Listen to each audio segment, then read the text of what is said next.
டாட்டாவாலே இங்கே ஒரு ஏர்லைன் ஆரம்பிக்க முடியல. நீங்கள் யார் மாதிரி? Deccan Airways flight number 582 is now ready for boarding. I ran into my old army buddy, who was a helicopter pilot, who was with me. I said, what are you doing? He said, look, I'm not getting a job. I said, why? There's not a single helicopter in Karnataka, Kerala, Tamil Nadu, Andhra and Maharashtra. And even the whole India, we had only about 15 helicopters. And we had hundreds of army pilots, air force pilots and naval pilots coming out, no jobs, ending up as security officers. Philippines had 80 aircrafts, helicopters. Brazil had 500 helicopters. Malaysia had 40. We had about 10 or 12. So I have no competition. So I just sensed it. And I said, let's start a helicopter company. Why democracies fail? See, the issue is, it is not through coups. People who are elected in a democratic way take over and become autocrats, autocracy ಮಾಡಿ dictators ತರ ಆಗ್ತಾರೆ. They climb the steps of democracy and then throw the ladder. I think that is the real danger. We are poor more because of our policies than because of our brains or resources. We are capable. I think System is not allowing. System is not allowing. Hello everyone. Today I have the privilege of having Captain Gopinath. Who doesn't know Captain Gopinath? You know, we all know him for various avatars of him. And one of the most important thing has been we in the public at large admire him for what he has done in terms of low cost airlines. He was the pioneer in starting it.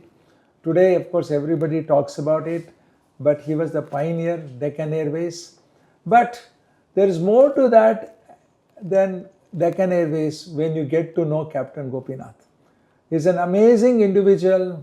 His simplicity, his approach to issues, and his commitment to the society is enormous. And what he has done in his own hometown and what he has achieved coming from the family in Gurur, I think it's an interesting story to hear.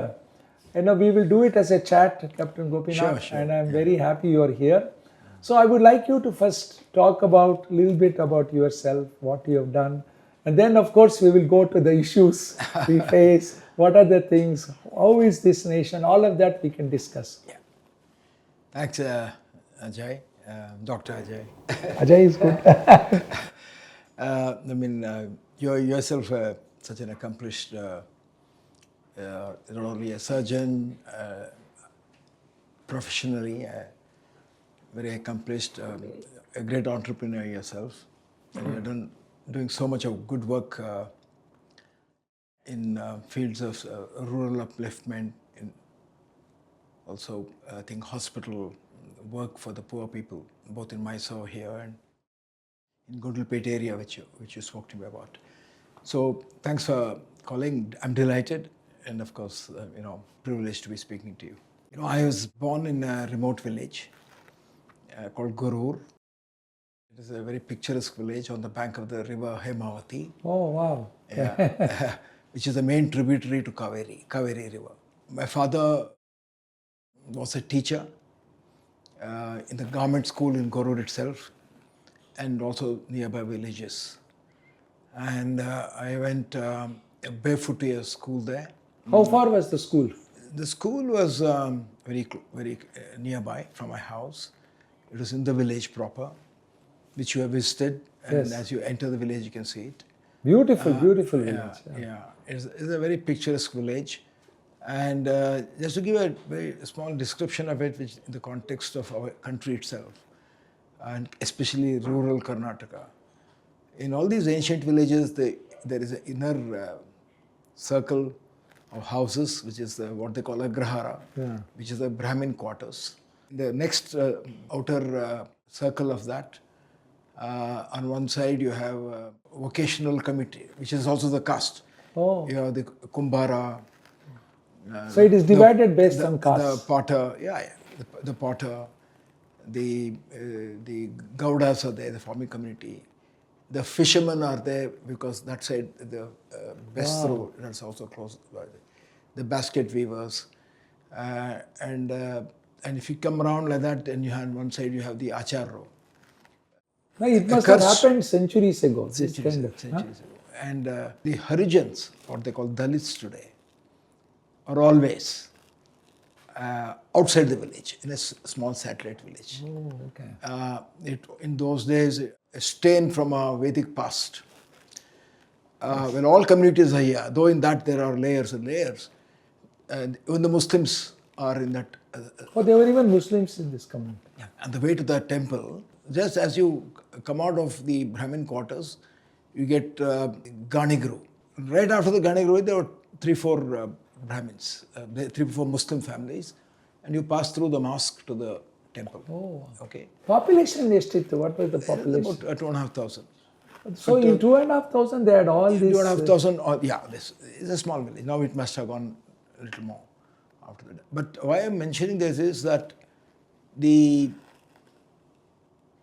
my father would point it out to me. You know, I never went to school till my 5th standard. He said, I'll teach you at home, morning and evening. Can teacher avaru? What kind? He was good in literature. So obviously he knew Kannada literature. Oh, okay. He had also studied in the same school.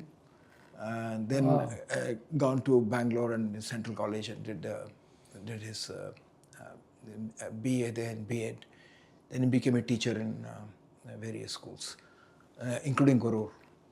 And at some time later, he had to walk for 6-7 kilometers to the high school in the neighboring village when he became a headmaster.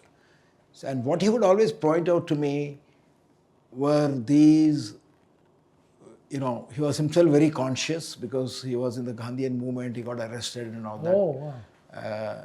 Because he defied that carrying this liquor. So they would come and arrest during the independence movement. So he was a very true Gandhiite. But at the same time, he was trapped himself, living in the Brahmin quarters, right? So he was feeling guilty. At the same time, he was unable to do anything much about it. The culture was such. The culture was such. System would not. But he would allow always talk to me about the Dalits. You know, when we'd go to the garden, he would take me to the river and taught me swimming. We swam there. Even in the river, we had where the Brahmins bathed in one place, the Gaudas bathed in another place, and the Dalits bathed in the slightly higher place. And my uncle Guru Ram Soyangar, through which my village also became famous. He was a very extraordinarily great Kannada short story writer. Oh. A lot of movies have been. What was his full name? Gururu Ramaswamy Iyengar. But he was called Gurur. He was a Sahitya Parishad Academy. In one he says, Namma Madivantike Iyengaru ಬಹಳ ಮಡಿಯಿಂದ ಸ್ನಾನ ಮಾಡ್ಕೊಂಡು ಬರ್ತಾರೆ. ಆದರೆ ಅವ್ರಿಗೆ ಸಿಗೋದೆಲ್ಲ ಎಂಜಿಲ್ ನೀರು, ದಲಿತರ ಎಂಜಿಲ್ ನೀರು, because ದಲಿತರು ಮೇಲ್ಗಡೆ ಇದ್ದಾರೆ. And you'd poke fun at our own. Anyway, so he would talk to me about the Dalits working in the field, as to how, you know, the slush and in the mud, and in rainy season they wear that gorga anta hakkoloru. Nowadays everybody wears a plastic. It was made of reeds. Hakkondo, a goni chila hakkondo, they would plant, because paddy is always planted in the rainy season, and they're in the slush, and they used to sing. You know, they had a song for planting, they had a plant for harvesting, they had a plant for ragi bisa padagulu antane. So it's look at that child, he's also in that mud there, he's playing. But you know, you complain when you come home with your mother, you don't eat on time, you say it's too hot. So he would always be pointing out to me those kind of things to show. He would never point out to the sahukar of the village. Even today, in every village there is a sahukar or a patel if it is a Gauda. If it is a Brahmin community, he says sahukar. He would never point a sahukar to me. But he would, for that I can dream, he would read me stories of Tagore or Gandhi or Bose or Socrates or Napoleon. Oh, that? Wow. Yes. He would make me sit next to him and read it. And sometimes in Kannada he would read it, sometimes in English. So that's how, so in one sense my father had 8 children. We had a small parcel of land. But we were not poor like the Dalits. We were not even poor like the small farmers. But he was always stretched. So he said my poverty in that sense was full of sunshine. Yeah. Because there was no envy. there were dreamings, but there was no envy. You never envied the rich man, but always counted the blessings. I mean, that was the greatest learning. But the village was like a family. Yes, yeah. It was also very communal. There were, I don't remember any, in the village itself, any Hindu Muslim. There were only 5 Muslim families. And one of the main Muslim of that village, in those family, he was also a big paddy merchant. Oh, okay. So he would come to our house and he would buy the paddy, and they all had high respect for So it. there was a good integration. Good everything. integration. And How did you and come also out? in the Muharram, for example, even in the Guru Ram Sangar story, it is there. Rathadalli, Edeyavaga, the Muslims in the early days used to play the music. He said, "Nam Brahmanra music gita, Dalitra music, it's got more verve." Adikinda ನೀವು Muslims, they had to come to pull the ratha. Even now, as we go forward, we have to talk about it because ಆ ಥರ integration ಇತ್ತು, respect ಇತ್ತು. ಇವಾಗ what do you think as you fast forward? We'll come back to your story. What has changed? ಇವಾಗ ಏನಾಗಿದೆ, ಇವಾಗ Muslims ಅಂದರೆ ಇವಾಗ ಇಂಡಿಯಾದಲ್ಲಿ ಸೆಕ್ಯುಲರ್ ಕಂಟ್ರಿನೇ ಅಲ್ವಾ ಅಂತ ಕೇಳ್ತೀವಿ. And we question Muslims as somebody who don't belong here ಅಂತ ಹೇಳೋದು ಇದು. What has changed? What has made that change? Is the political system, or is it the votes to get votes? What has happened? I think we always had riots in towns, many towns usually. For example, let's say the Dalit. The Dalit ate beef. Right? ಊರಲ್ಲಿ ಒಂದು ಹಸು ಸತ್ತೋದ್ರೆ, ದನ ಸತ್ತೋದ್ರೆ, like nobody teaches a bird how to make the nest, or a spider how to weave a web. The Dalits were the ones who were always called by everybody. On the hasu ಇನ್ನೇನು ಸಾಯ್ತಾ ಇದೆ ಅನ್ಬೇಕಾದ್ರೆ they would call him. So they were the ones who would take it, even today, then also. And then they were also ones who would eat beef in its natural form when it is alive. And they would also had a knack of finding out meat which is good in a cow that was already dead. Okay. And it also gave them great nutrition, because mutton in those days was 5 rupees, chicken was 4, this was only 50 paise a kilo. So it was nature's way of, God's way or nature's way of compensating the poor.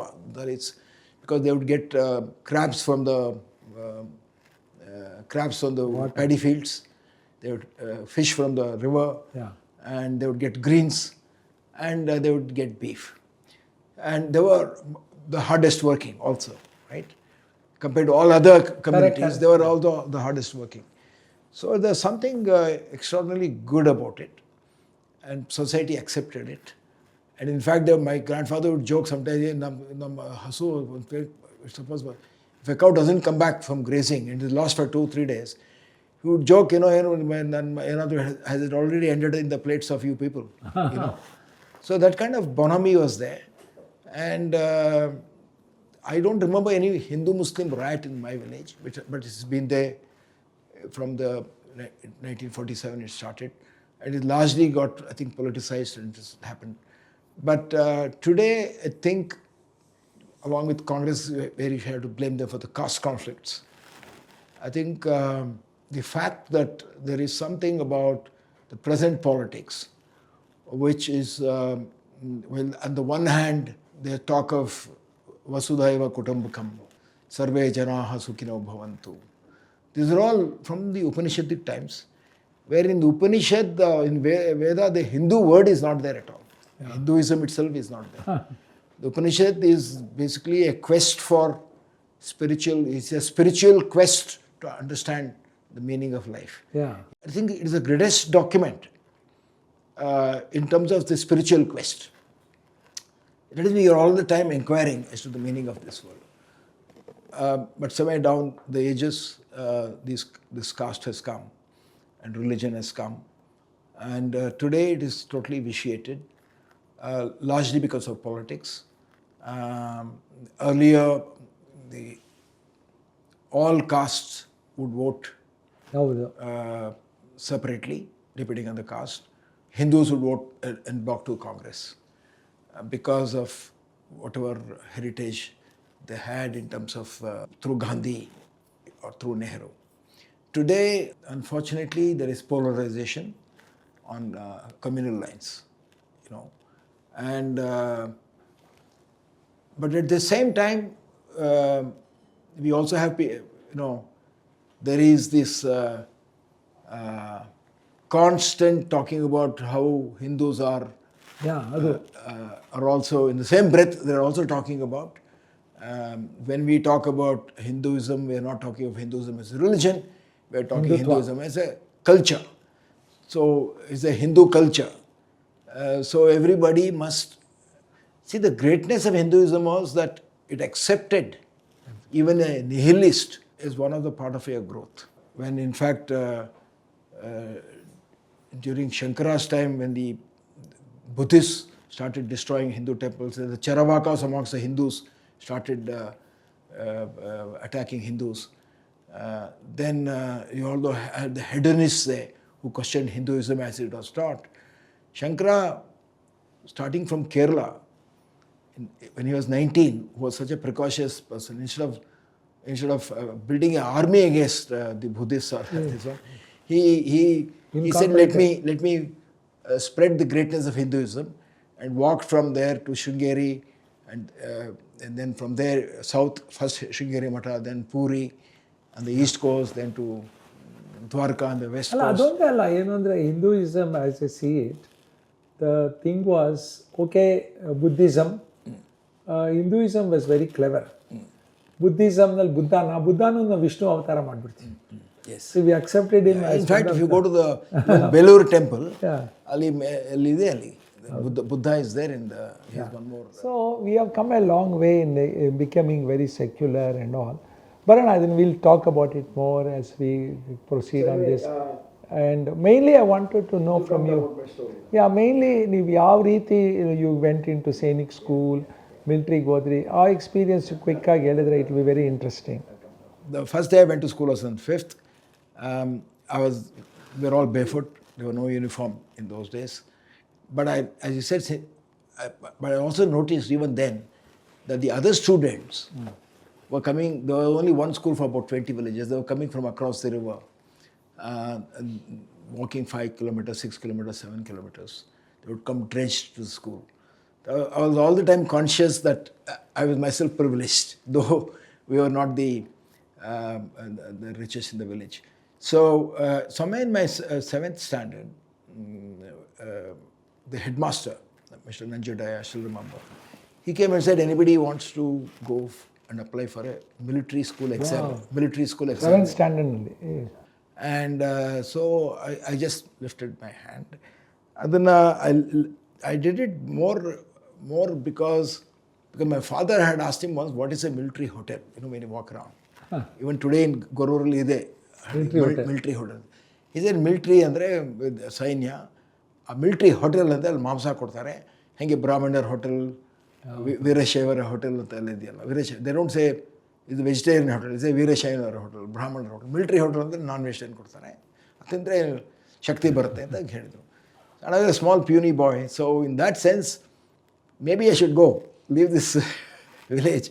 ನಮ್ಮ ಪೂತಿ ನರಸಿಂಹಾಚಾರ್ಯ ಒಂದು ಕಡೆ normally coat this ಒಂದು ಸಣ್ಣ ಇದಿದೆ ಅವ್ರದ್ದು ಒಂದು poem, 3 lines. It says ಗುಡಿಯಾಚೆ ಗಿಡದಾಚೆ ಗಡಿಯಾಚೆ ಹೋಗೋಣ ಬಂದಿರೋ ಹೊಸ ನಾಡಿಗೆ. So he says if you let's go beyond the temple, beyond the woods, beyond the borders, let's go and seek new lands yonder. But you cannot seek new lands unless you are ready to leave your home or the shore for a long time. A ship is built to go on the high seas without guarantee of reaching the other shore. So, but if you want safety, buy a property on the beach. But if you want to discover something, that adventure has to be there. So in that sense, I lifted my hand. So I went to Hassan to give the exam. That exam was in English. Oh. And I was in a Kada medium school. So in that science and other this one, I could not understand. So I came back and with tears in my eyes, I told the headmaster, agoytu. Don't, he who walks stumbles. He said, he patted me in this. But what he had done, I came to know later, which was a big lesson for me the first. Yeah. He's in that village, his Gorur Halli in 1961, 62, I think 62. He put a postcard into the local post office. I said, you are insulting rural Kannada people. English is not intelligence. English is another language. If you want rural people to join the military, which is already very low, if you want rural people to join the military, because largely it is from Punjab and Sikhs and UP and Uttarakhand and Jammu, then you give the exam in their language. And he forgot about it. He did his job. One Lieutenant Colonel Malik, because he later became the principal of the Sainik school, one Lieutenant Colonel Malik was in the defense ministry looking after these exams. It was a defense ministry exam. He replied, thanks for bringing it to our notice. Wow. So nice of you. We thank you for It it. shows some effort. Small effort could have. Do not take no for an answer. It's always good to question. Very important message. Don't take no for an answer. Take no for an answer. Question. Even if it's a guru, question it. You have respect, but question it. So then I went again. ಕನ್ನಡದಲ್ಲಿ ಮಾಡಿದ್ರಾಗ ಈ ಕನ್ನಡದಲ್ಲಿ ಈ ಸಲ ಹೋದೆ like Mohammed Gajni and ಇನ್ನೊಂದು ಸಲ ಹೋದೆ is time I passed then I went to Sainik school Bijapur. ಎಲ್ಲಿತ್ತು science school? Bijapur. The Maharaja had offered his lands in Mysore. Then Kanti, there was an education minister, Kanti. And Jati was the chief minister. They were all from North Karnataka. North Karnataka is a backward area. So they said it's better to give it to North Karnataka. I think it was a good decision. So it was set up in Bijapur. So there was no building, nothing. Today they've got a 500-acre campus with horses and swimming pool and everything. But in those days, there was nothing. So they had set up some tents and they had taken a small few rooms from Vijaya College. One college, temporarily they gave it for 3-4 years. That's how I joined. And early, of course, there was already a kind of a glass wall. There were students who had come from convent education like Bishop Cotton, St. Joseph's. And there were others from the rural areas.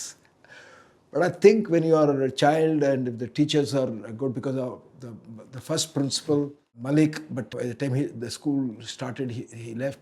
Then one Sardarji came. This is the first time I saw a Sardar. When Commander K.D. Singh.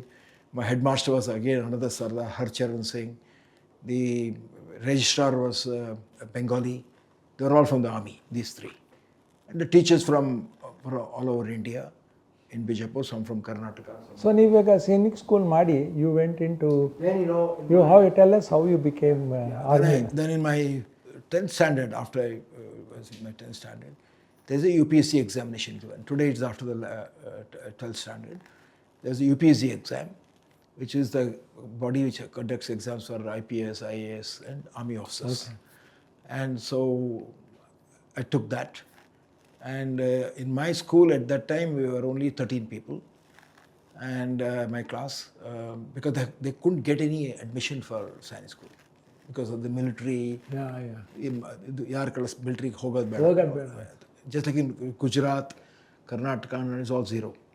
So anyway, I was the only one who passed the exam for the first time in the NDA. It was a competitive exam. Then there is an interview and there's a medical.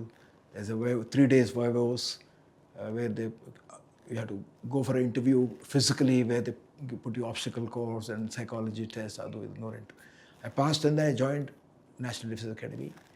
There it is a 3-year training. It is a 7,000-acre campus. ಎಲ್ಲಿತ್ತದು? It's in Khadakwasla, Pune. It's one of the best campuses in the world because I visited others too. It has got everything under the sun. It's got a lake for sailing for naval people. It's got an aerodrome for gliding. It's got weapons training. It has got firing ranges. It's got horse riding, gymnastics. There's nothing that is not there. So once you pass out of that, you become what, like a lieutenant? So in NDA, there were one slogan which I think is relevant today for all of us. Yes. as an organization. He says the safety, honor and welfare of your country comes first, always and every time. The safety, honor and welfare of your country comes first, always and every time. You can replace it with your organization. Correct. The safety, welfare and comfort of yourself comes when you command. Comes next, always and every time. Your own safety and welfare and comfort come last every time. I think that encapsulates all leadership also. It was there. We all had a cabin for ourselves. We all had a cycle for ourselves. Everywhere had to cycle or had to run. And we had one study table. We had one orderly to take our clothes for laundry and polish our shoes and things like that. But it was also very tough. Tough means the toughest training, toughest ragging. And once when I went for one of my morning parades, one button was missing. So this guy who was there, a senior, he looked at me and says, Claude, you don't have a button. What time did you get up? Why didn't you check up? So he just took his hand and pulled my shirt. So all the buttons fell off.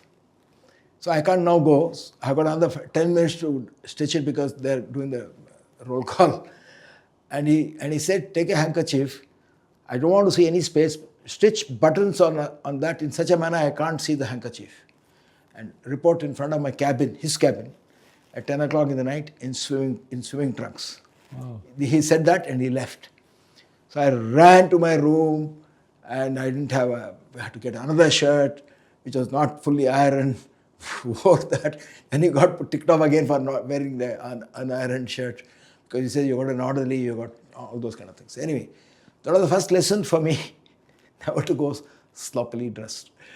And anyway, at night at 10 o'clock I went. So with Mugsid Pele, you became what? Yeah. After this, the naval people went to Bombay or Cochin. Air Force people went to the Flying School Hyderabad. The Army people went to the Indian Military Academy. You were in Army? I went to the Indian Military Academy, Dehradun, which is again one of the great institutions. Famous place. Very famous place. And it was also started in somewhere in 1940s or something. Right? Before that, all people like General Kumar Mangalam, Manik Shah, Thapar, Timaya, Karyappa, they all went to Sandhurst in UK during the British times. Then it became an Indian one.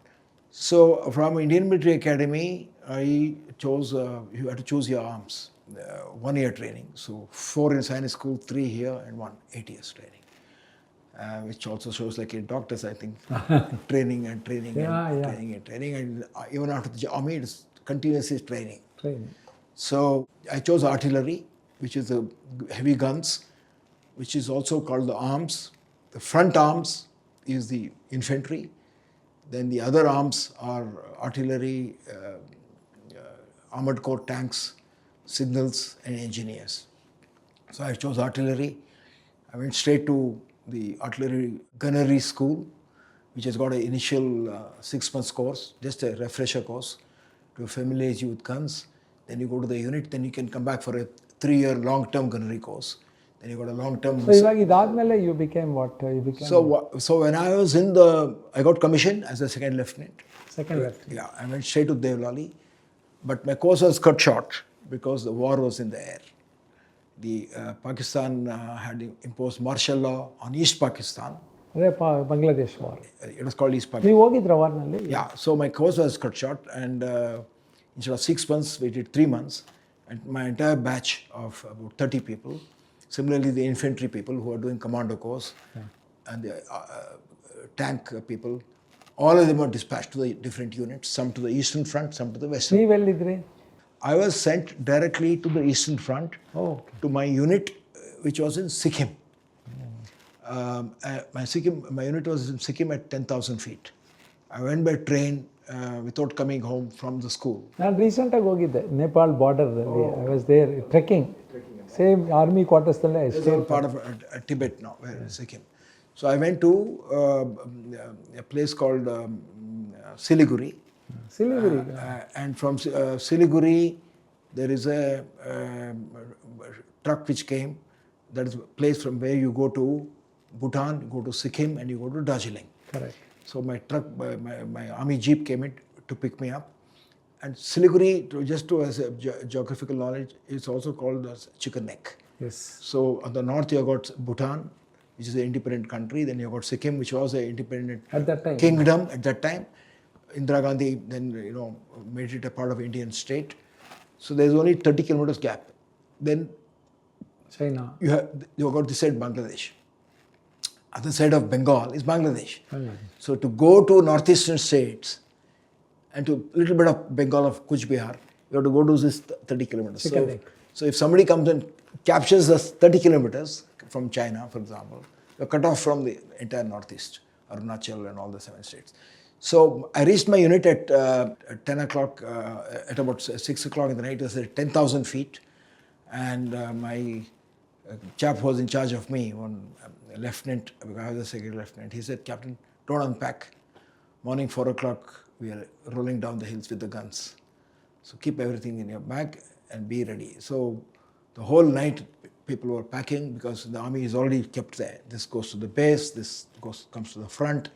All the boxes are weighed and kept because we know exactly how many trucks you require. Yeah. And if you're going by train, how many train bogies you require. Wow. Everything is packed, ammunition boxes, guns. Guns had to be towed. And if you had a mule brigade, then the guns are removed and put on the mules. Stripped. So ಇದೆಲ್ಲ you were in active war? I went straight next morning to 33 Corps headquarters, where the the Corps headquarters was there, which was an army which launches the attack. And there's 4 Corps and 33rd Corps. And I went there, and 2 months before, or 3 months before, actually Indian troops were already inside Bangladesh, because there was a lot of skirmishes going on. Yeah. The Mukti Bahini, which was a rebel force, where a lot of people from the police and army left and formed a force to fight the martial law. Yeah. So we were training them, and 10 million Bangladeshi Muslim, East Pakistan Muslim refugees came into India. Today we are talking of few hundred, thousand. So all the 10 million were accommodated. It was Indira Gandhi's time. They were given food and... ನಮ್ಮ ಅಲ್ಲಿ ಅದಾದಾಗ ನಮ್ಮ scent ಜಾನ್ಸ್ದಲ್ಲಿದ್ದೆ ನಾನು. See, I know some of the doctors, a lot of them went there. During wartime, one doctor was also in my unit. He was from Mysore actually. You get a letter in the post, registered post. You have been commissioned into the Indian Army. If you are a doctor, MBBS doctor, as a second lieutenant or a captain, join on so date. And the war was, initially it was very hard battles, Bangladesh side and West Pakistan even tougher. Correct. But eventually, because of the brilliant strategy of Manik Shah and the army commanders and the leadership of Indira Gandhi, it was also a degenerate army, which was involved in raping and ಭಾಳ ಇತ್ತು. So it collapsed immediately. In 15 days, a lot of people, of course, died. ನಾವು ಇದರಲ್ಲೆಲ್ಲ ಮೂವಿನಲ್ಲಿ film ಬರೋದು black and ವೈಟ್ನಲ್ಲಿ, documentary ಅಲ್ಲಿ ತೋರಿಸೋರು bodies floating and this. So it was atrocities. In the end, a war, everybody loses. Yeah, victor also loses. The victor also loses. You lose people, somebody is orphaned, somebody is widowed, somebody loses legs, somebody loses eyes. Very sad. It's very sad. And a lot of destruction of villages and farms and houses and buildings. After the war, then I was posted back into Sikkim, and we lost some officers from my unit, some soldiers, and I was posted back to Sikkim. My unit went back to Sikkim. I was then posted at 15,000 feet in a place called Chola, where the maximum temperature in summer -2, Wow. and in winter was -35 to 40. It is next to Chola, next to Nathula and Chola. Nathula became very famous in 62 war because the Chinese overran us there. So I was there for 18 months, and it was also a glorious experience because I did a lot of trekking, long range patrols and things like that. I did a few more courses. Then I went to the Assam border, then I went to Kashmir, then I went to Trivandrum. I got injured in the mountaineering training there. I fell into a glacier. Then I was admitted to the Srinagar base hospital. After that, I came back to a brigade in South. Then after 8 years, in between, Oh, 8 years you were in army. And you became captain by then. I became captain when I got commissioned when I was 20 as a second lieutenant. I became a captain as 22. Wow. And at about 26 or so, when I was about 26 years old, I felt, I had now seen the war. I had 8 years of training, 8 years of army. I said, and also I did a few other things. I took a motorcycle and traveled from Deccan Air all over North India, 3,000 kilometers. Very adventurous. Yeah. Then I went to USA, I took a 4-month trip. I did hitchhiking and some trekking here and there. I went from the East Coast to the West Coast. Wow. I took a Greyhound pass, which I could get on anywhere, get off anywhere. So $500. And I went from Washington, then to New York, upstate New York, Ohio, and all across to Illinois to Yellowstone National Park. Which year was this? 1978. I went all across to... You didn't run across to me. I was also in Greyhound. 1975. Then I went to the other side, where Yellowstone National Park, and I came back after about 12 hours. Ivaga, I think I want to ask you about this change. What is it made you go into Airways, Deccan Airways? I'll just come before. So what happened was that I then said, the army was great life, still the most secular of all the life, still the least corrupt, but very, very, very, very secular and very adventurous. I loved that everything. But I said I must do something more. What I did not know, but I knew that I didn't want to be in government service anymore. Yeah. So I said the best thing would be go back to my village and do some farming. So I came back to Gorur. Oh, farming. And suddenly my father was almost fainted. He was in shock. He said, what happened to you? I put so much hopes in you and dreams in you that you became an officer, you were a captain at 26, 27, and now you come back. What will you do? So I said, I want to take to farming. I said, firstly, you are such a fool. All of us are becoming doctors, engineers, all my father's brothers, somebody is a chartered accountant, somebody is a surgeon, you met him, somebody is in the IBM, they're all, going out, and we are finding it difficult even today. He's like, we are not getting labor. It is not a very payable occupation. How have you destroyed your life? He was very true about it. I said, I would like to do, if I've trained 8 years and 8 years in the army, if I can't make a life for myself, it has been useless, that means, right? But so I never disbelieved that I will not succeed. Not in terms of becoming a Birla, that to make a life which I'm passionate about. So, and I always liked rural life, I liked the village life, I liked farming life, which my father himself had instilled in me. Correct. So, but he said all our lands are submerged, we lost it. We had about 500 acres, some of it was in tenancy, some we got. So we have got the family, 7 acres each, my father and brothers, 30 acres, in a place in a remote area. I said, have you seen it? He said, no, we have not seen it. So I had an Enfield motorcycle and went there to that village. From there I walked 5 kilometers. There was no road because it was all rutted. Took a village accountant, we crossed a stream and he stood on the top of a hill. He said, this is your land. And something came over me and I started dreaming as what I could do. I said, I can do sericulture, silkworm rearing, I can put coconut plants, that'll take 10 years.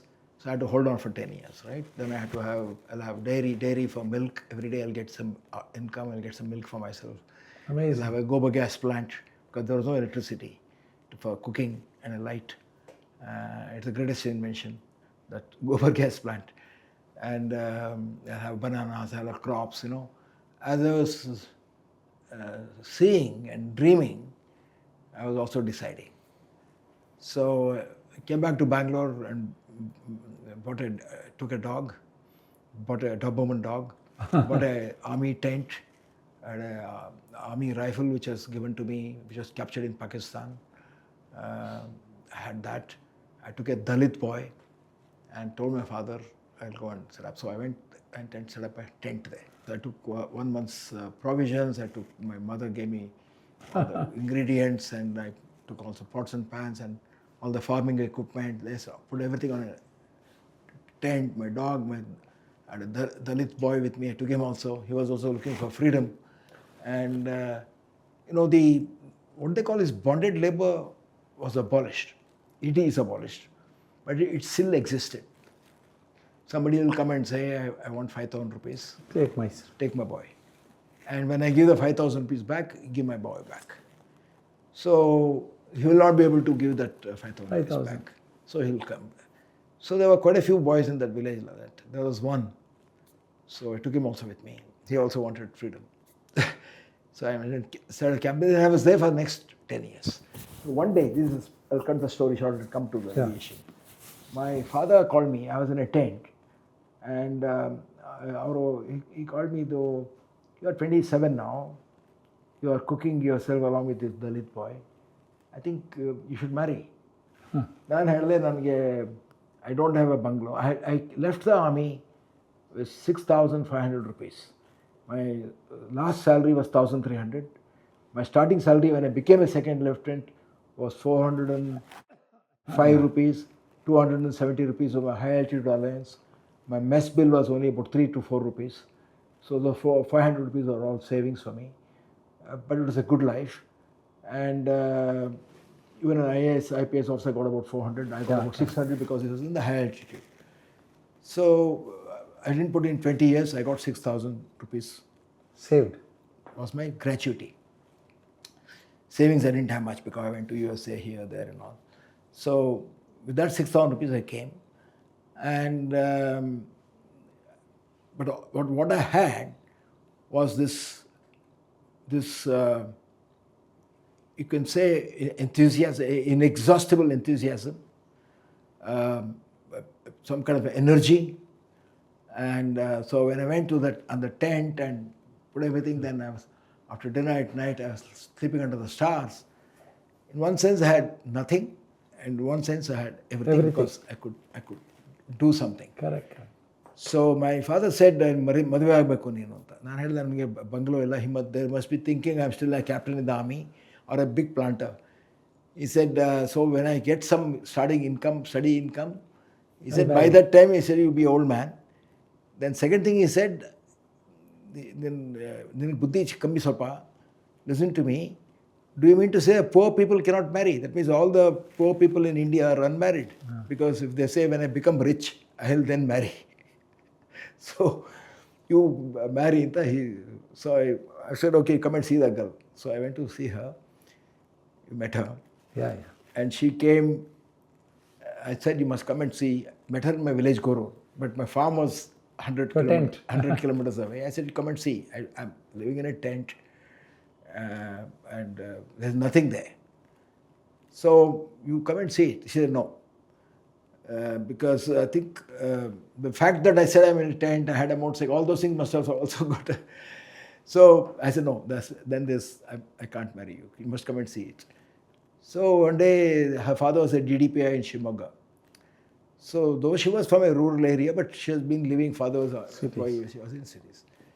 So they fixed a date, and they said they're coming by bus from Shimoga to this place. And I was there, and my neighbor, Manjagowda antidru.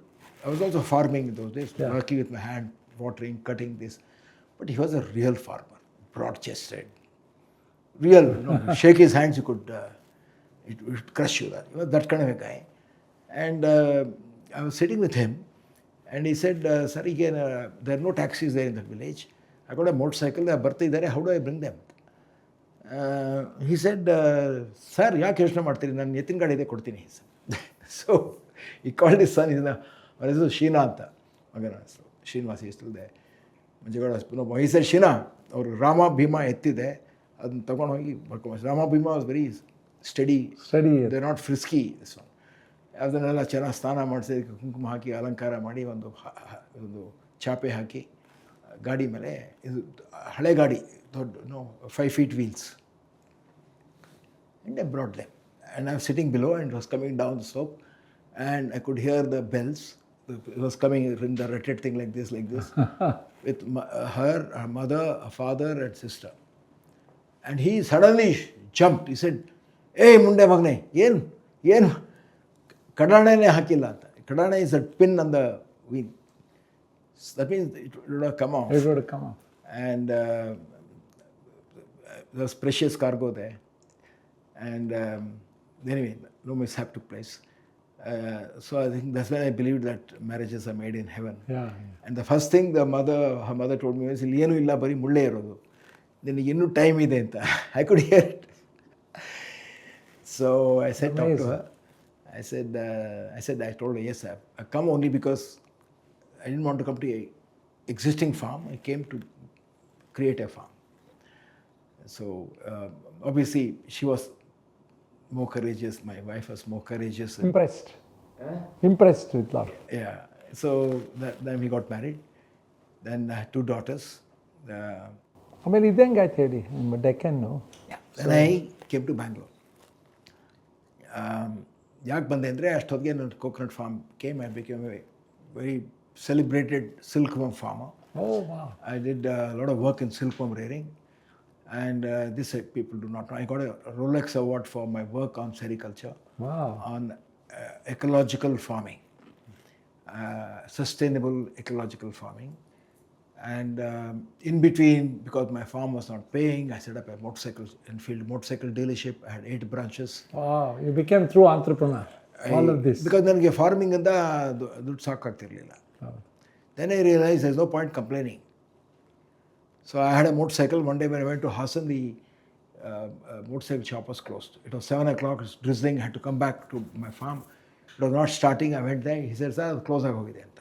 ಎಲ್ಲ ಹೋದ ಮುಂದೆ ಅವ್ರಿಗೆ 2 ತಿಂಗಳಾಯ್ತು ಬಂದಿಲ್ಲ ಅಂತ. I was thinking then, then Hassan needs a dealership. ಆ ಕಡೆ ಚಿಕ್ಕಮಗಳೂರು ಇದೆ, ಈ ಕಡೆ thinking logically. ಈ ಕಡೆ ಕೂರ್ಗ್ ಇದೆ. It's a headquarters.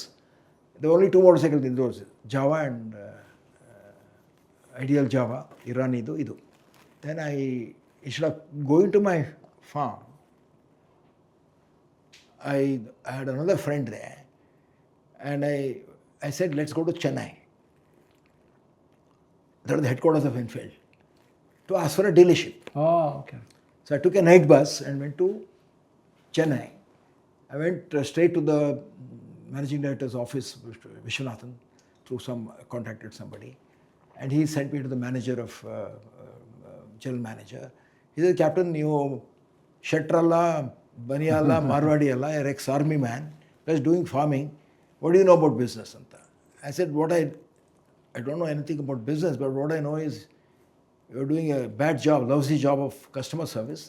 I got a motorcycle. I know what a customer wants. Your dealership is closed for the last 2 months, and you do not even know about it. So give me the dealership. So with that one sentence of mine, he gave me the dealership. So I took Enfield dealership, I took Honda dealership, then I had 7-8 branches in Chikmagalur. Then I had a Udupi hotel, then I had a stockbroking company. Wow. Then I shut all that after some time. Shut means I gave it off to those people who are looking after it. Then when I got this Rolex award for enterprise, which was on ecological farming, I set up an agriculture consultancy company, both in Hassan and Bangalore, and Mysore and other places, to give training on horticulture and agriculture, organic and irrigation systems. So I had by now, these failures had given me enough learnings. As someone said, it is not, the glory of man is not in falling or failing, Getting up. but in getting up each time you fall. Mandela, I think. I think Victor Hugo or somebody said that. But Mandela said in different ways, he said, when you climb one mountain, he said, there are more mountains to climb, which is also true. You climb one mountain, then there's one more. But for most of us, I think this is a message I want to give everybody, that you're a failure only when you quit. Yeah. Very important, remember. Only when you quit, you become failed. Ata agalla andre you're failed. Just like ನಿಮ್ಮ ಕಥೆನೂ ನಾವು ಓದಿದಾಗ, when you had decided to not give up business, you give up life. Something came in you and said, I'm getting some other message. Never walk back. Never walk back. So I think, Elon Musk said differently. He said, if you, in some years you fail, you lose, and the other years you build. Correct. You have failed now you build. And in that sense, when you fail, you learn. When you win, you win. So there should be no regrets. So I also forgot to tell that during that agriculture time, I also contested an election. Correct. I was going to ask you, election. I contested an election because in those days, there were only two parties, Congress and Janata Dal in Karnataka. Yes. There was no BJP, zero. Everything was Devagowda or Congress, HCG Cancer and 2-3 other people. Big stalwarts. In every village there was a fight, every village there was somebody's leg is cut off. This one. Very caste, very Gowda, very Lingayat, and a little bit of Dalit. So one day I got a call from a RSS functionary,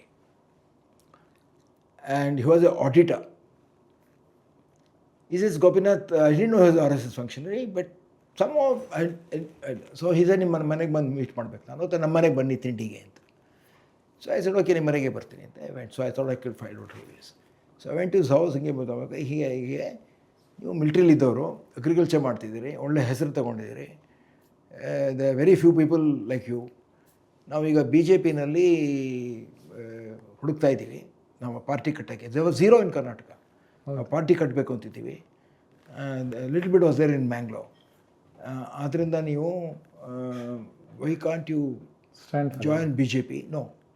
And become the president of BJP, Hassan.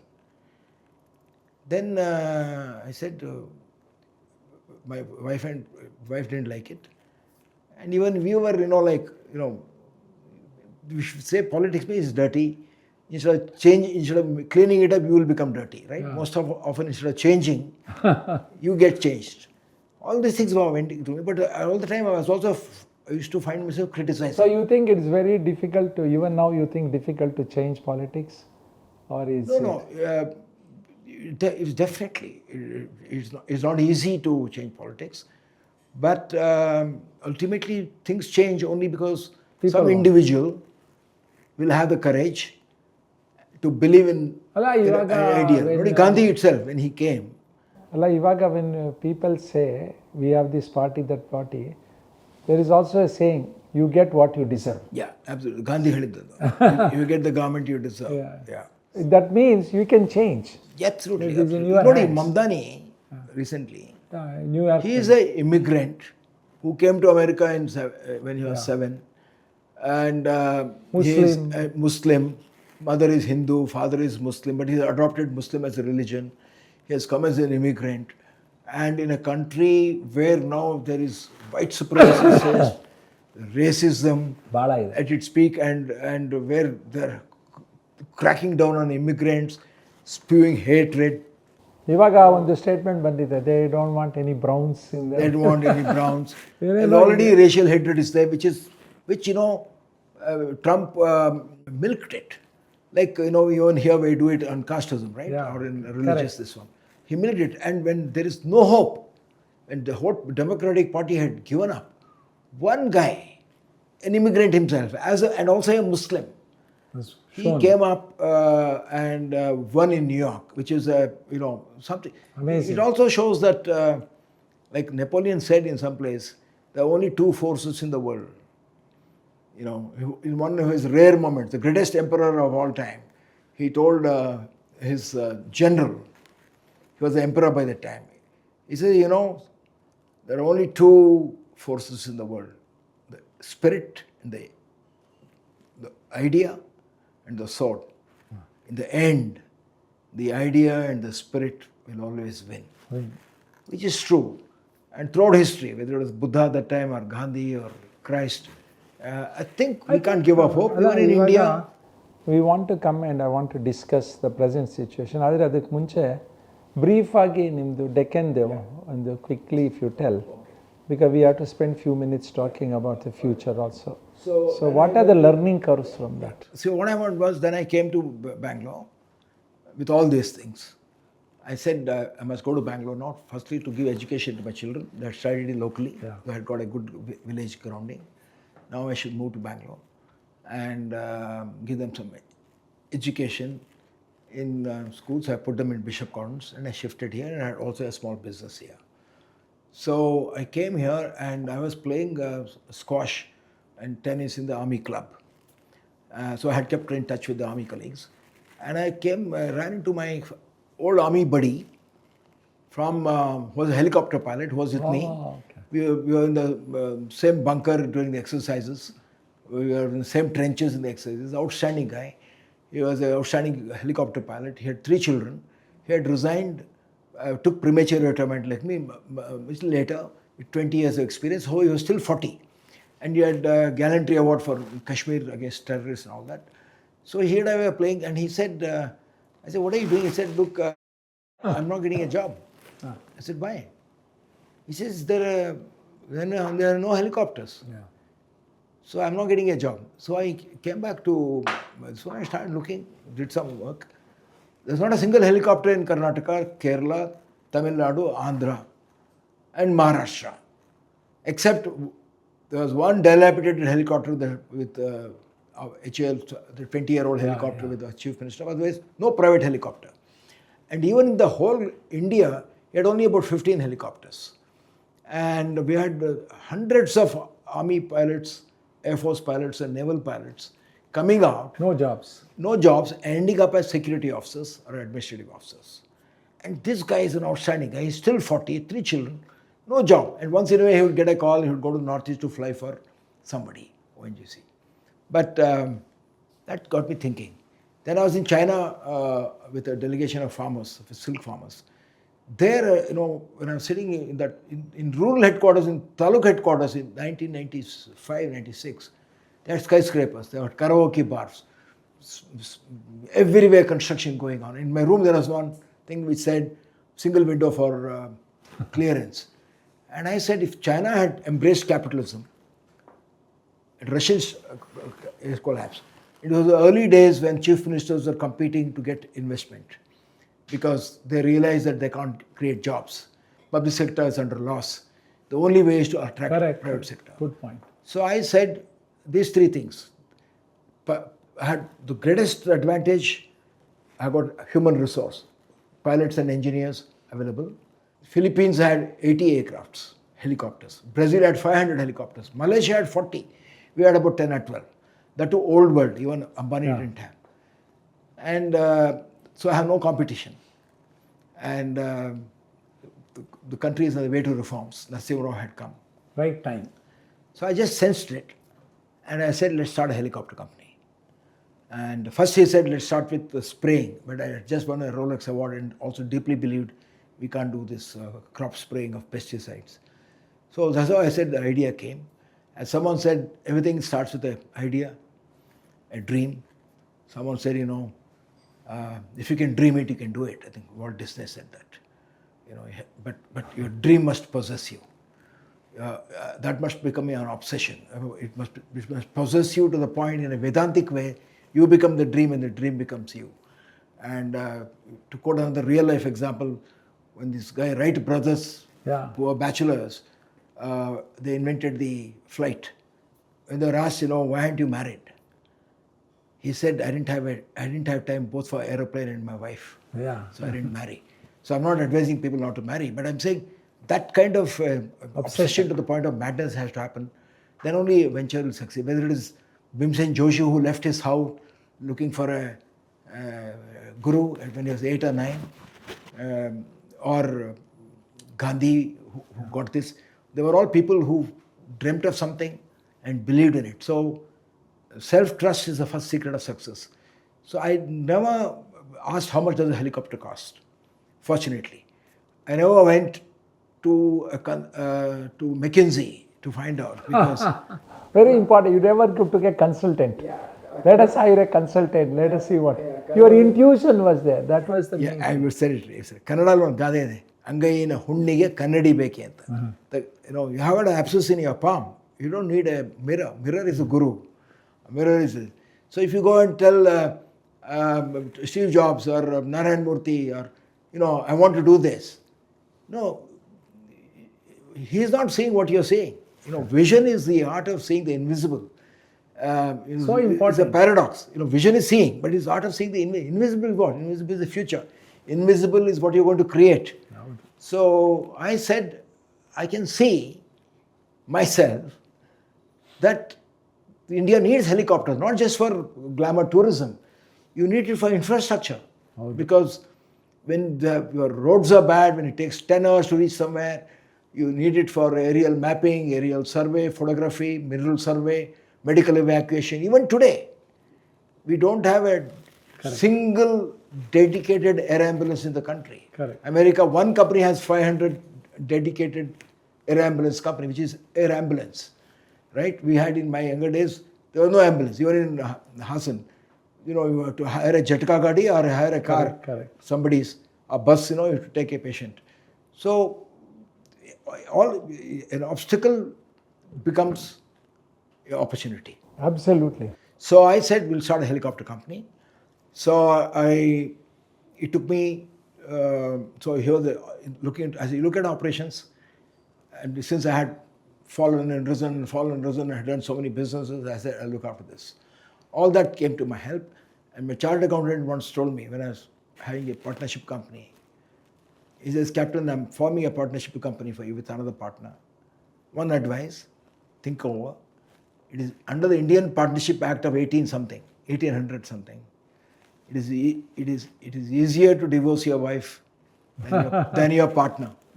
So choose your partner carefully. All those things, should be in good stead.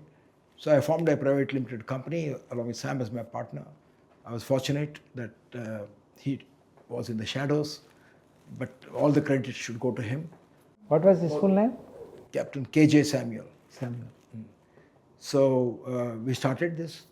But it took me 3 years, 95 to 97 September. It took me 2 years and 10 months to get one line from the Ministry of Civil Aviation to say, we have no objection for you to start a helicopter service company in India. For that one line. And but I did not bribe. I want to tell everybody, because people always say, and regret sometimes, ನನಗೆ ಯಾರೋ ದೊಡ್ಡಪ್ಪ ಇಲ್ಲ. So ನಿಮ್ಗೆ ಏನನ್ಸುತ್ತೆ, since you said you built entire organization without bribery, which I have also fought on, none of HCG's land or anything, not even 1 rupee grant from government.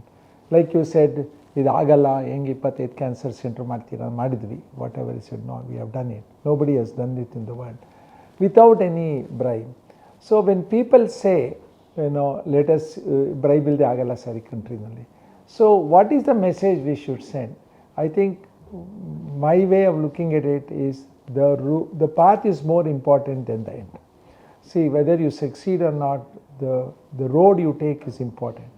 Once you bribe, you think you are taking a shortcut, you have defeated yourself. Whatever it is, I think you have to decide. See, does the end justify the means, or the means more important? What is your view on that? See, definitely one is in that kind of rage actually. He says, what is my right? I'll demand it, right? And of course, if you want yourself a shortcut, and so if you go with some money, a middleman will easily dispossess you of it. He will take maybe 70% and give 30% to the minister, which is very common. But first, I didn't have bribe. And I also somehow felt demeaning to bribe. I've given favors later to people. I have given them a helicopter sometimes, you know, with emergency and this and all that. But I never went groveling. Something happened to me, I would go and fight. Yes. And many times you are afraid to fight because they will come after you. But I think if there is moral force in you. People ಎದುರಿಸ್ತಾರೆ ಬೇರೆ. They'll come after you. ED will come after you. They'll put you in jail. See, these things. No, if you're already corrupt. Yeah. If you're already corrupt, and then try to give a moral lecture or try to attack them. That is wrong. That will definitely happen, and it should happen. But when you have ನಾನು social media ಮಾಡಿದೆ. I saw, without any names, I thought this very big politician from Karnataka who is known to be corrupt. It is corrupt, I think. He was doing some puja. Arati ಮಾಡ್ತಾರೆ. ನಾನು ಅದೇ ಬರದೆ social media without his name and all that. When a politician who is corrupt does puja, how should God react? How should God react? So all these people have become worshippers to get the I think it all, as you said, starts on two things. One is the intuition, which is that inner prompting that comes to you. The rest is tuition, which is important. But you have to learn to obey. It is obedience to that, faithfulness to that inner prompting, which many times we don't listen. And then we realize, somebody else already did it in an entrepreneurial way. The second thing is, this feeling of don't have a politician father or relative. I don't have a rich father. That you should not regret it. You should be fortunate that you're not born to you are outstanding example. Now, we come from middle class families. We are all middle class families. We didn't have any, like I always say, we were never born with silver spoon, never married to silver spoon. But we have achieved all this. I think it should be an example for others. Shakespeare in one kade ಹೇಳ್ತಾನೆ, he says, men are sometimes masters of the fate. The fault, dear Brutus, is not in our stars, but in ourselves that we are underlings. So when you think you're inferior, when you think I'm poor, when you think don't have a rich politician, that's where the problem starts. When you're ashamed of your village background, actually we should be proud of it, right? We should be. Our heritage should be our pride. Not in the sense of worshipping the past and forgetting the present.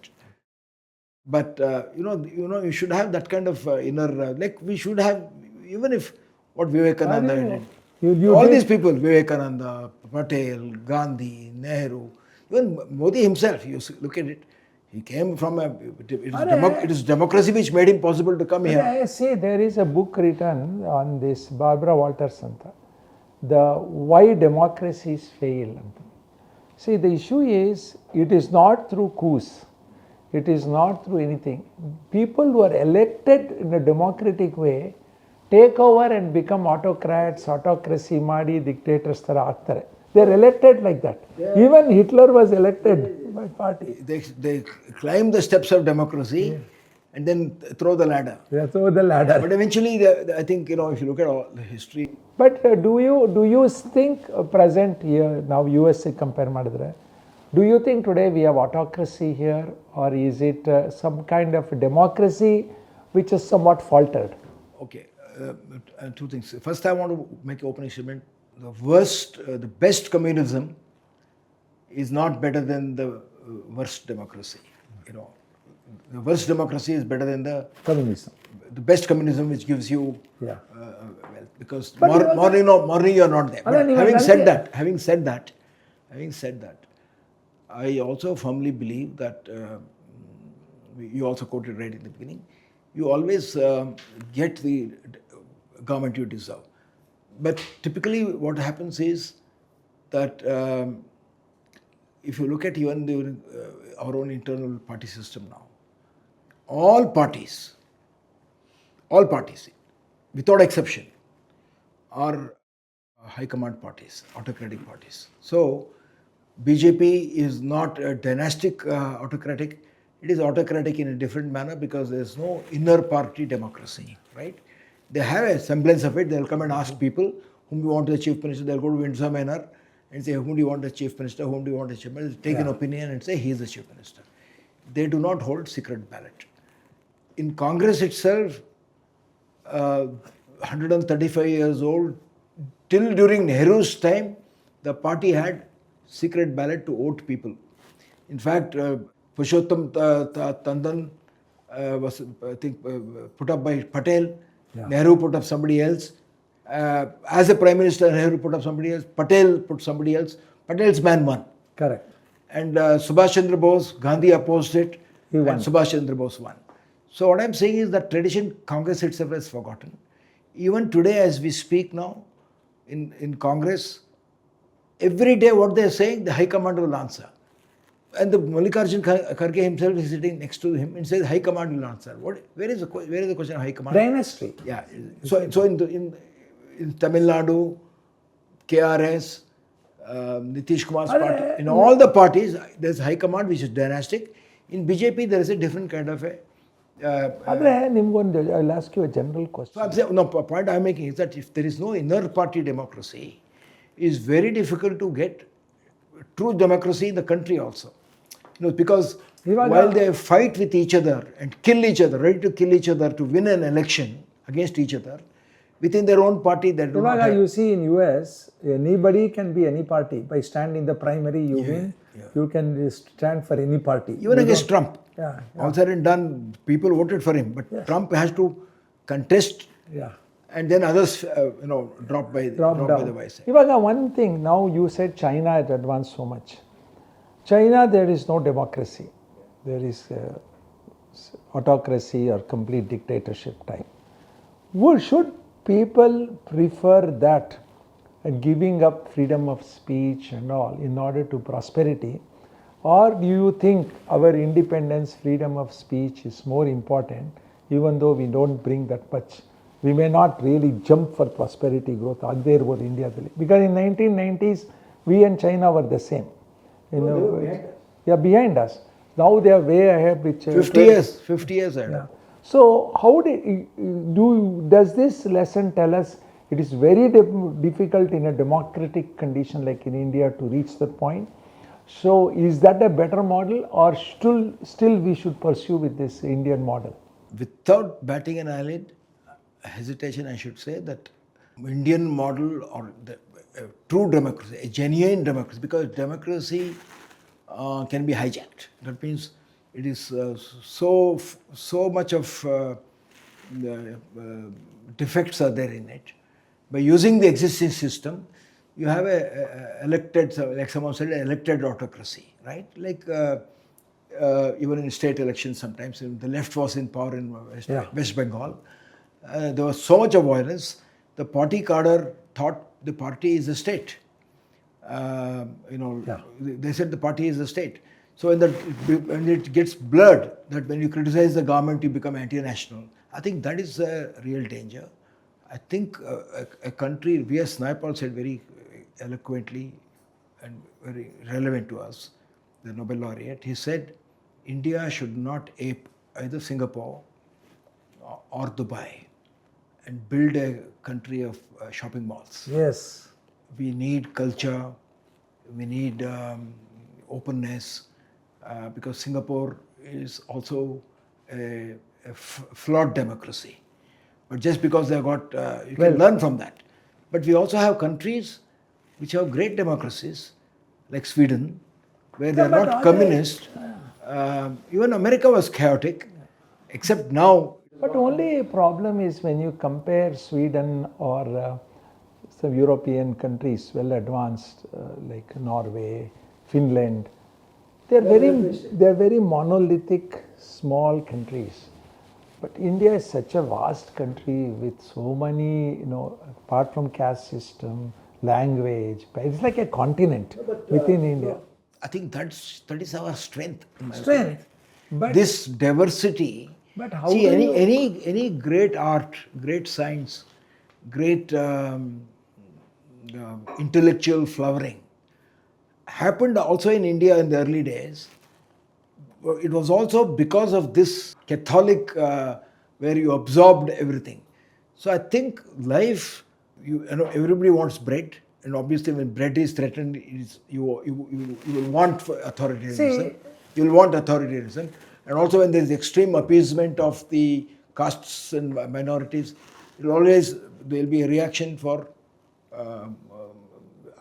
rightist. And there is extreme dictatorship, they want freedom. This is a pendulum, it's happened, even you can see, ultimately people vote with their stomach. Yeah, but issue here is, you have read Shashi Tharoor's Era of Darkness. Lot of books have been written. Golden Age of India, recently William Dampley has written. Silk Road, where India is glorified, how it was in trade. People look forward to come to India, trade, wealthy India. But colonization brought our GDP down to near zero, one of the highest in the world to zero. Do you think, you were an entrepreneur, you did great things, bringing the airways, really a trendsetter and all. But do we think as a majority, we are exceptions, what you did, what I did, we don't think colonization at all. We think we are as good as anybody else. Anybody in the West, we are as good or even better. That is the confidence we have. But as a nation, today, I believe when it comes to research, innovations, development, we are not into research. We don't innovate. It is because even in medical field, when I ask doctors, why are we not doing trials? We are literally forcing them data from US, data from Europe. Why not we create data? We have the largest number of head and neck cancer. We don't create data. We quote somebody's 15 patients as the data. When I go deep into it, it all boils down to the colonization effect. We still feel that we have not come out of it. Still we have not. That is why we don't invest in innovations. We don't, even drugs, for example, see, we are copycats. We don't make new drugs. All these big drug companies, when you ask them, they make generic. They copycat somebody's research. Somebody has spent a lot of, they're copycats. And we are trying to come out of it. Obviously, the people are talking, the government is talking, everybody is talking, will support, but corruption is coming in the way. Like you want to do some innovation, you want to do something, bribe comes in the way. Everything, everywhere there is issues which come.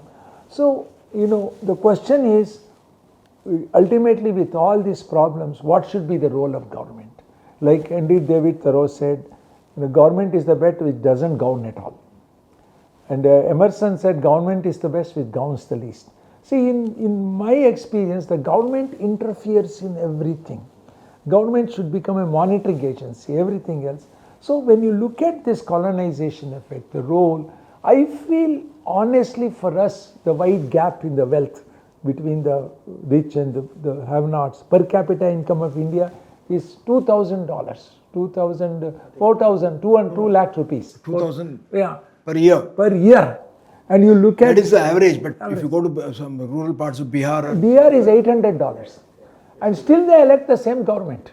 Still they want the same government after. So, what is wrong with our system? How do we get this out of this? I think these are the questions I have also wrestled many times with. I'm sure you have with all your... Because as someone said, you also said the good government is less government. Modi himself said that, maximum governance, minimum government. That was his slogan. Certainly has not followed that slogan. I think we are poor more because of our policies than because of our brains or resources. And even as you said now, if I looked at the blood pressure monitoring, it is made in Japan, okay? Licensed from Switzerland, made in Japan, sold by somebody here. I got a German tool, all-in-one 13 function tool, sold by Michael Bosch here. But I opened it and it says designed in Germany, made in China, sold here. So but the inventions of all these things is not even China. Though China today is already into patents and inventions. Amazing, in all fields. Amazing. If you look at even your medical field, your trimmer, mustache trimmer, it's a Philips trimmer but made in China. And if you look at any invention today, whether it is in Facebook or Google, in that Deep, field. this one, no, the deep thought, which one is this? AI, Chinese. Your internet, the laptop, deepfake is originally from America, but now Chinese have overtaken, right? And you see that Ramakrishnan, he was in Indian science, but he went to America and then UK and then got a Nobel Prize. Almost another 10 people who were Indians, they went there and got a Nobel Prize. Amartya Sen and Abhishek Banerjee. Abhijit Banerjee. And he was in Delhi School of Economics. Correct. Then he went to Oxford. Then he went to Harvard. So they go there and get the. See, what is the story here? We have enough brains. We are capable. I think system is not allowing. System is not allowing. Both I think the government itself is too much of controlling, and all said and done, on all these great inventions, barring I think gunpowder which China came on, every one of them, from printing press to electricity to telephony, the radium, the DNA, or in every field, anything that you are using, whether it is oil or plastics, there's nothing that you are using today which has been invented in India. Maybe in 2000 years ago, we were at the same level, we knew as much of casting as Correct.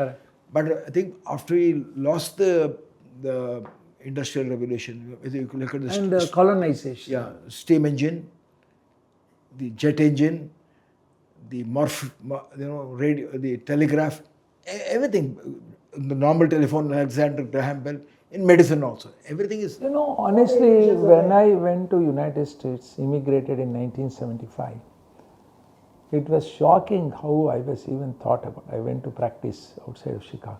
They thought I was an exception to India. You won't believe some people thought who had fought in the Burma War and all.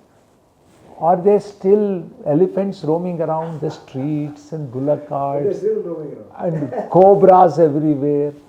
I said, yeah, I had a thought of United States. He said, what? The natives, Americans, and you shooting, gun shooting and all going on here, ramping shooting. That is what I thought of America. See, this is the thinking they had about India. And even today, for them to accept India, as for example, you send a research paper. I sent a research paper, very well done, on cancer of the cervix, showing how with adding a certain drug you can get remarkable. It was in a major conference, we spoke about it. Good. Lancet, which is a famous medicine journal, said, I want to publish this. So they sent me a note, I sent everything back and all. Then one reviewer said, this data is too good to be true because it is coming from a third world. My God. That is the note he put. It was rejected. So many of our data is now rejected because they are afraid that we will take control. They are afraid. No, but as you said, we have to have our own journal. But I said, as you have said about China now, today, if you see in any dialogue, India is not mentioned. It is China which is a threat, economically and militarily.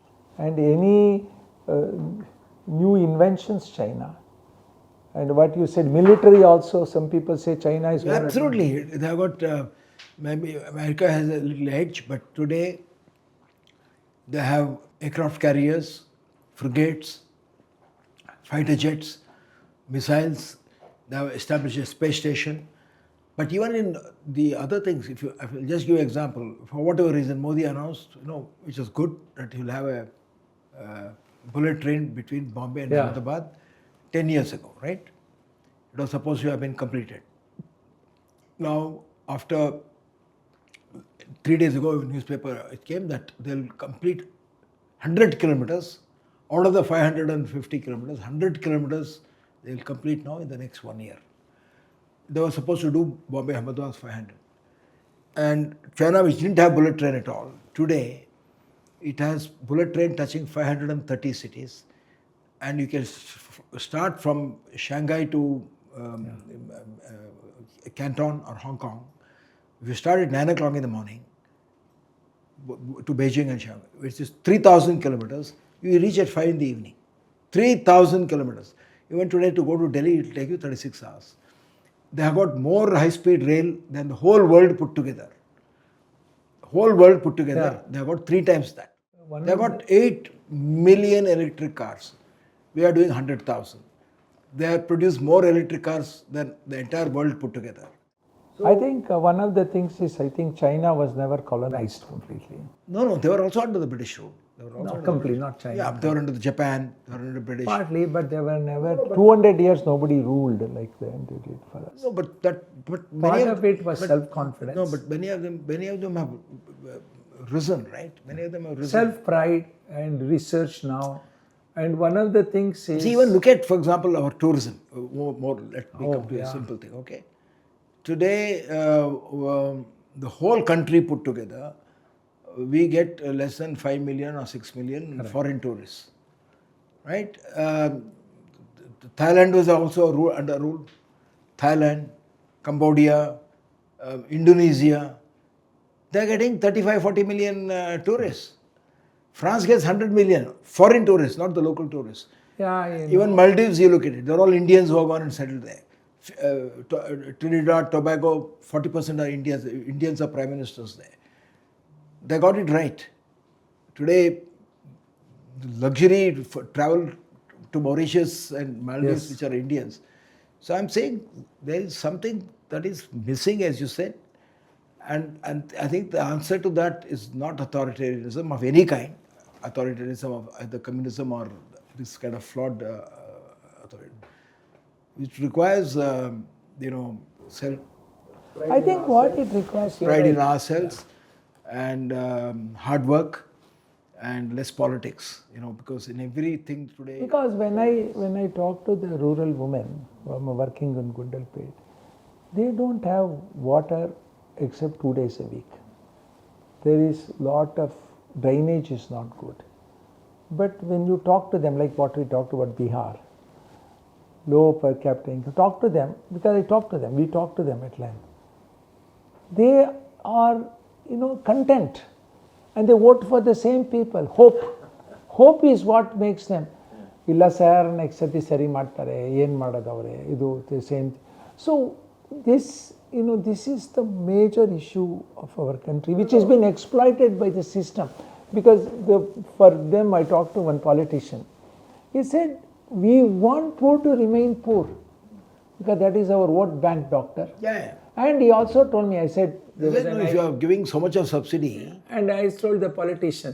See, if you have, ultimately, you need to have 90% middle class and about 5% rich and 5% very poor. 90% must be asset-owning middle class because they have then, they are stakeholders in a stable society. They are because they got shares, they got assets, they got a house, they got a thing. So they're interested in going for a job. Business. But if you have 70% who are poor, who are jobless, who are looking for and jobs. We take pride in we being poor. The politician said, yes, they're a vote bank. Then I asked him, what about empowering people, doing it? He looked at me, doctor, just see. At that point, he was a big minister himself. He said, just look at it, my house. How many people are waiting? One room there, 30 people waiting. Another room, 50 people are waiting outside. Do you think I'll give up all this? No way. People have to get it from me. They'll never give up. See, the power. Candid. He was candid about his. Very candid. I will give up. I enjoy this so much. I will do anything to keep my power. Look at the way people aspire to be ministers. Rather than saying, I'll work at my where I'm constituency, which politician has said, you have elected me, I will work for my constituency? Hardly anybody. Exceptions. Majority is like, when I become a minister, when am I going to be a minister? Power. See, the whole. Also, as I said, when I said inner party democracy, even in the West today, with all the flaws that America has, still, they're already rebelling against Trump. You see, a senator, when he's elected for 2 years, and the congressman, he goes back to his constituency and discusses what he should vote on. Correct. on any issues, abortion. Why? I have a reason. Why? But they go back, and then if you vote against your party, You're thrown out. you're not in America. There. You hear. Here you are thrown out. See, So they. you are mortgaged your Yeah. soul to the party, right? So They- once you become a MLA, you have lost your Correct. voice now. There, what happens is, we talked about this in our Antarjali You have seen, movement. a Democrat can vote in the Senate or the Congress against his party. Yeah.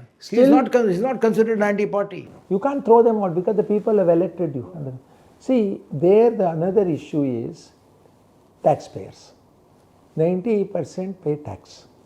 In India, 2% pay tax. We have discussed this in our Antarjali seminars. So I asked the politician, we pay tax, everything, don't we have a right? And one bureaucrat also. He said, doctor, what right can I give you? Because you are only 2% of the population. My rights is to the people who vote for me. See, those who don't pay tax are my. That is why farmers don't pay tax, because they are my vote bank. The slum people are my vote bank. Why would I will listen to you? You will have to continue to pay your tax and never listen to you. That you can have your ideas, you can have your views, but you will never succeed because you are a high tax paying person. You say road is bad. Road is bad. But you have no right to question it because you are not my vote bank. And another thing is, of course, those who pay high tax don't even go and vote perhaps. So That's true. That is also true. Yeah, So Bangalore anyway, only 48% voted. Yeah. so as we come to this thing, I know we have to do a lot more with you. Where we have not gone deep into a lot of things, Captain Gopinath. And I think as we come to this, I would like to hear your final views on this country. You left army, came back, left everything, started airlines, started a lot of things, and you are giving back to society so much. I have come back from US, did everything in cancer field, now in the social field. What is it we should look for? Sometimes when you look at it, it's very disheartening. Yes. I think, like I said, we have no rights, you think. But what is it we can do rest of our lives to, as you said, failure, we should never worry about failure. To make a change, at least take the path to it.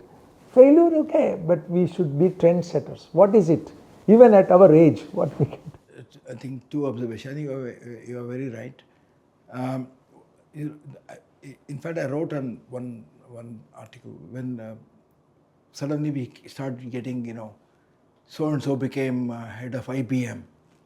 Google is Sundar Pichai. Yeah. Microsoft is Nadella. Yeah. Right? Then Twitter, that guy became Indian. This one, everybody was celebrating. So many Indians who have become CEOs. IBM, Krishna, Novartis. Yeah. So World Bank. So I said, actually, who should celebrate? America must celebrate because they had the the vision that if their country has to succeed, they have to get the best talent. Yes. So that means none of these people created an enterprise. It is obviously you have to be proud of them. If your brother, son, daughter becomes CEO of Google or FedEx now, you have to be proud of it. But who should be celebrated? It's the American democracy, which allowed, in fact, I think opportunity. Which I think Nadella or Pichai himself said once, I'll be proud when you praise me that if a Pakistani come back to India or a Bangladeshi immigrant becomes the CEO of Infosys, on that day I'll be proud. But today, he has joined a company which has set up as somebody else. The great entrepreneurs are them. So we have to, today, people like you have come back. But most of them are leaving today because there are problems here, right? Politics, corruption, roads are bad, all kind of things. So they leave. But look at the era in 1920s when we were under British rule, when Gandhi Yeah. went to London, Subhash Chandra Bose went to London, Aurobindo went to London, Sardar Patel went to London, Jai Prakash Narayan went to London. They all became, barristers. But they came back because there's a problem. There's a difference. Because many are Correct. leaving because there's a problem. And they came back because problem of not just freedom, that was the primary, because they also came back because of the poverty. How to remove casteism, how to remove superstition, how to get them about ignorance. So I think for all of us, we should not lose ourselves in despair. We have to lose ourselves in action only. Action. Not losing ourselves in despair. And there's a famous poem famous line by Tagore, which says, there's only one line. The whole collection is that only. So it says it is a dialogue between the night and the stars. So the stars say to the night, let me not debate whether my light will help remove darkness. Yeah. Because it's only sun removes darkness, right? So he says, let me not debate whether my light will help remove darkness. That means you do what you can. Yes. You do what you can. I think that is a good ending. I think we have to continue to be And you yourself are positive. a great inspiration even for me. But you are too. Even for me, you're a... No, we have to continue the dialogue also. We will have a different dialogue, different format. Maybe after a few months. Definitely we should. And thanks, Captain Gopinath. It was really a pleasure. Thank you. Thanks. Thanks.